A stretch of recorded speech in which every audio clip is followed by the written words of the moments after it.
दो पार्टी है, बीजेपी है, तृणमूल है। बीजेपी का हवा है, तृणमूल का हवा है। बोल रहे दो पार्टी का हवा में जितना लेडीज का वोट है ना, उतना दीदी का ज़्यादा है, मोदी का उतना नहीं है। ठीक है, यहाँ ऐसा कोई माहौल नहीं है कि कोई गुंडागर्दी और राज है। सारा कोई एक साथ रहते हैं। ठीक है, चाहे हिंदू बोलिए, मुसलमान बोलिए, क्रिश्चियन बोलिए। ठीक है, यहाँ ऐसा कोई माहौल नहीं है कि कोई गुंडागर्दी और राज है। सारा कोई एक साथ रहते हैं। ठीक है, चाहे हिंदू बोलिए, मुसलमान बोलिए, क्रिश्चियन बोलिए। ऐसा किसी में कोई भेदभाव भी नहीं है। और ना टीएमसी ऐसा कुछ करवाती है या उसके कोई नेता कर। टीएमसी अच्छा लेके चल रहा है, सबको विकास का काम कर रहा है। और क्या, तो जब से सरकार चेंज हुआ तब से धंधा मंद ही चल रहा है। आज नया थोड़ी ना, जब से ये सरकार आया है बिजनेस में तो नोटबंदी बोलिए या फिर आपका जीएसटी बोलिए या लॉकडाउन बोलिए, सबका बहुत असर किया है। अगर पैसा भेजते तो दीदी यहाँ पे काम करती और ज़्यादा। ठीक है, मगर यहाँ पे आसनसोल ऐसा एरिया है कि यहाँ व्यापार वाला एरिया है।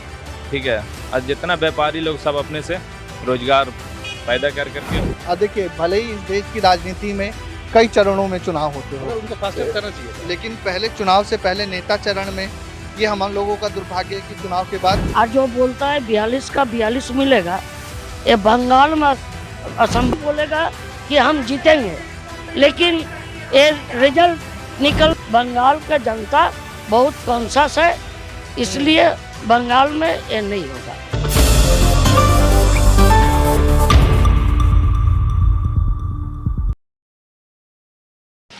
नमस्कार, मैं राकेश मोहन सिंह और आप देख रहे हैं प्रजाहित।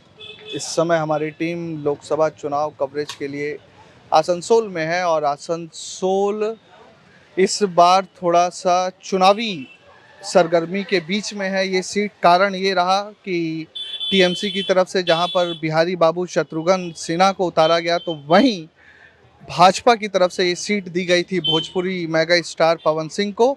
लेकिन पवन सिंह ट्वीट करते हैं और उसके बाद ये सीट छोड़ देते हैं, कहते हैं कि मैं कुछ निजी कारणों की वजह से ये सीट छोड़ रहा हूँ। आसनसोल के बारे में हम आपको बता दें कि पश्चिम वर्धमान का ये डिस्ट्रिक्ट हेडक्वार्टर है, दूसरा सबसे ज़्यादा पॉपुलेटेड शहर है कोलकाता का। कई सारी विकास योजनाओं से लेकर कई तरह के रोजगार की यहाँ पर व्यापक सुविधाएं, जैसे सरकार दावा करती है, उपलब्ध है। और आसनसोल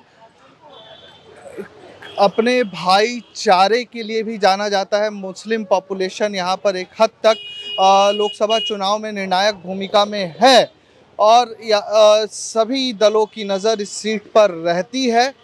तो जानने की कोशिश करेंगे कुछ लोगों से कि आसनसोल का चुनावी माहौल क्या है, आसनसोल की जो राजनीतिक बयार है वो किस ओर बह रही है और आसनसोल में इस बार क्या चुनावी मुद्दे रहने वाले हैं और आसनसोल का जो वोटिंग पैटर्न है वो किस तरह से जनमानस सोच रहा है कि वापस से लोकसभा में भी ममता बनर्जी जैसा दावा कर रही हैं कि 42 की 42 लोकसभा सीटों पर हमारा कब्जा रहेगा, तो वहीं 24 परगना से पीएम मोदी दावा करते हैं कि मैं बंगाल में बदलाव की हवा महसूस कर रहा हूं। तो तमाम दावे और वादों के बीच जनता किसके दावों पर मोहर लगाती है, कमल का फूल थामती है या टीएमसी के साथ जाती है, ये तमाम चीज़ें देखने वाली हैं। कुछ लोग हैं, समाज के बुजुर्ग हैं, उनसे जानते हैं।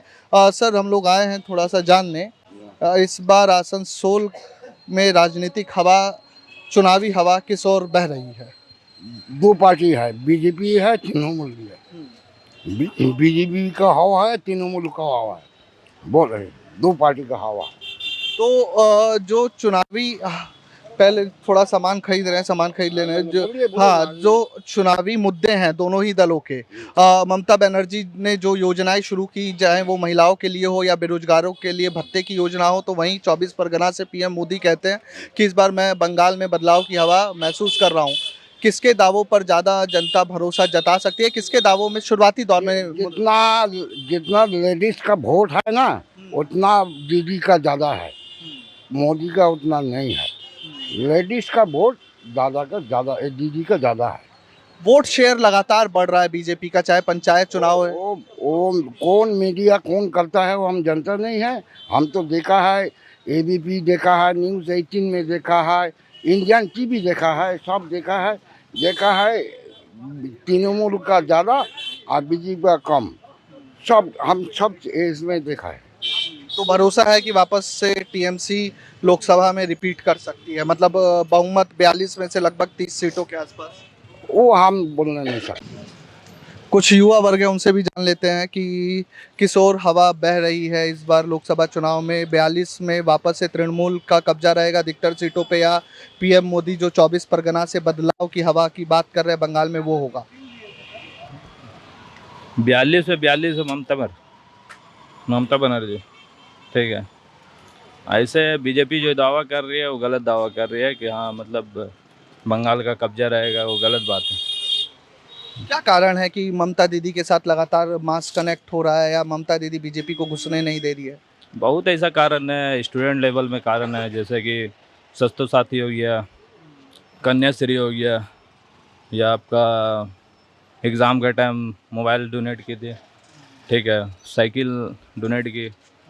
और सबसे ज़्यादा माहौल यहाँ पर शांत रहता है, शांत रहने की कोशिश है यहाँ, कोई हिंदू मुसलमान नहीं है ऐसा कुछ। मतलब बीजेपी दिल्ली से ये बताती है, या जब भी इनके लोकल नेता हैं, कि बहुत ज़्यादा गुंडागर्दी बढ़ी है, तृणमूल के लोग बूथ कैप्चरिंग कर लेते हैं। रहता गलत है, ठीक है। यहाँ ऐसा कोई माहौल नहीं है कि कोई गुंडागर्दी वाला राज है। सारा कोई एक साथ रहते हैं, ठीक है, चाहे हिंदू बोलिए, मुसलमान बोलिए, क्रिश्चियन बोलिए, ऐसा किसी में कोई भेदभाव भी नहीं है। और ना टीएमसी ऐसा कुछ करवाती है या उसके कोई नेता करवाते हैं। सर 2 मिनट आपका भी लेंगे। अच्छा, इतना बता दीजिए, किसका पलड़ा भारी लग रहा है, किस पक्ष में बंगाल की हवा बह रही है? टीएमसी का। 30 सेकंड में बात पूछ लेता हूँ, आखिर क्यों? टीएमसी अच्छा लेके चल रहा है, सबको विकास का काम कर रहा है, और क्या कहेंगे। बस माहौल बढ़िया यहाँ का है, ठंडा माहौल है, कोई सा माहौल का है। अब व्यापारी आदमी है, तो कई राज्यों में मैं घूमा तो वहाँ पर व्यापारी कह रहे हैं कि थोड़ा सा धंधा मंदा चल रहा है। बंगाल में ऐसा कोई असर? तो जब से सरकार चेंज हुआ तब से धंधा मंद ही चल रहा है। आज नया थोड़ी ना है। जब से ये सरकार आया है बिजनेस में तो ठप हो ही गया है। 2014 के बाद से धंधा में बहुत असर पड़ा है। नोटबंदी बोलिए या फिर आपका हाँ जीएसटी बोलिए या लॉकडाउन बोलिए, सबका बहुत असर किया है बिजनेस में। दिल्ली से दादा पैसा भेज रहे हैं? कोई पैसा नहीं आ रही है, फालतू वाली बात है एकदम। तो बोल रहे जमाजम पैसा भेज रहे हैं, दीदी लगा ही नहीं रही। अगर पैसा भेजते तो दीदी यहाँ पे काम करती और ज़्यादा, ठीक है। मगर यहाँ पे आसनसोल ऐसा एरिया है कि यहाँ व्यापार वाला एरिया है, ठीक है। और जितना व्यापारी लोग सब अपने से रोजगार पैदा करके उसी से ही कर रहे हैं। चलिए, बहुत धन्यवाद हमसे बातचीत करने के लिए। कुछ लोग और हैं, भाई साहब बात कर सकते हैं हम आपसे? किस चीज़ के लिए? हम लोग आए हैं थोड़ा दिल्ली से जानने कि आसनसोल की राजनीतिक हवा किस और बह रही है। राजनीति से बहुत परे हैं, बहुत। अच्छा, विकास के मुद्दे पर तो बता दीजिए, विकास कितना हुआ है यहाँ पे? आसनसोल में? बहुत विकास हुआ है, विकास है। व्यापार किस हद तक बेहतर चल रहा बहुत अच्छा चल रहा है? व्यापारी लोग बहुत खुश है। है? क्या चल रहा है, कौन जीत रहा है जी, पीएम मोदी या ममता बनर्जी? ये तो देखिए, अब देखिए, अभी इसका बारे में तो हम कुछ सोचे नहीं है। हम आपसे क्या बोले? अरे हाँ, सरकार है वो ठीक ही है, वर्तमान में जो सरकार है ठीक ही है। ठीक है जी। हाँ, हाँ। ये देश का विकास हो, हाँ। हाँ, बेरोजगारों को रोजगार मिले, शिक्षा बढ़िया रहे, बस सब कुछ ठीक है। এটা হচ্ছে। आसनसोल का विकास हुआ है? हाँ? आसनसोल में अभी कोई विकास नहीं हुआ है। जो सरकार है उसी हुआ है सर। हाँ, समझे ना, अभी वैसा कुछ विकास बोल करके नहीं है। शत्रुघ्न सिन्हा कर रहे हैं बढ़िया काम। शत्रुघ्न सिन्हा तो हमारा आज तक न भेंट हुआ है न दर्शन हुआ है। दर्शन हुआ है।